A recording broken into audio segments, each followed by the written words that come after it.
This old Gen 1 has seen better days. I came in, no AC. When hooked up the gauges, had 0 PSI, nothing in it at all. Went through the standard procedure, performed a vacuum, did the visual first, performed the vacuum, charged it up, went to kick it on, and on this particular vehicle, we got the flashing lights. Okay, so you have your flashing lights on your Gen 1. And this particular one, let's turn down the fan so you could hear it. Now I'm going to get engaged. Now let's see if we could hear it. Right there. And then off.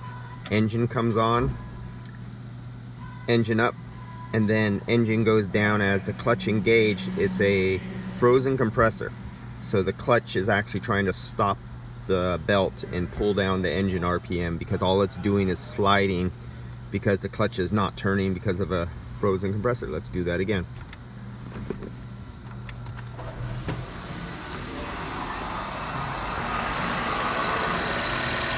I don't know if the camera can pick that up.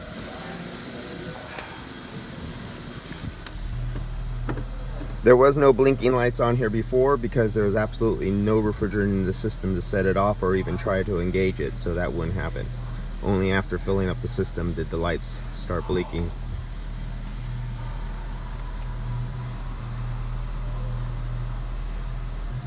And if you perform this over, it goes for 3 seconds, then for safety it'll disengage the clutch.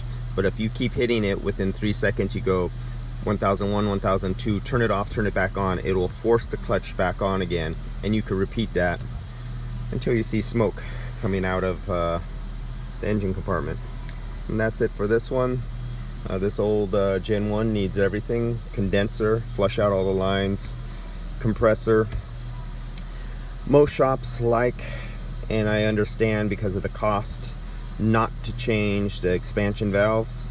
And you can risk that, it's up to you, but you got to remember, you don't know what caused the compressor to go bad. There is no evident signs of leaks on this system.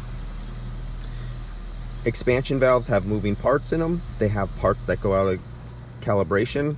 They have a gas valve on top of the expansion valve that holds actual refrigerant in a bulb with a diaphragm. They slowly lose their charge over the years, and they drift out of calibration. That's another problem. In a burnt contaminated system, you have a pintle on a sleeve going up and down that can actually get stuck, and it could be stuck. It doesn't have to be stuck all the way closed. It doesn't have to be stuck all the way open. It gets stuck somewhere in between.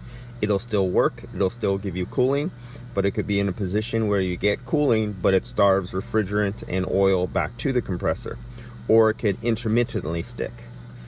So you got to take that as your gamble. If you decide not to change an expansion valve because it's 7 hours to take apart a dash, you can burn up a compressor again, but it won't happen right away if it's not completely stuck all the way closed and you get a negative vacuum or really low.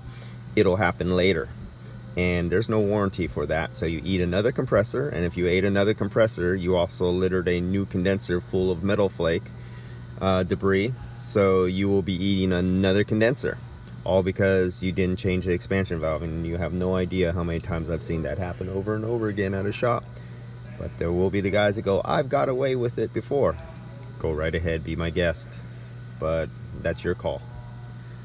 That's it on this little Gen 1, and until the next one.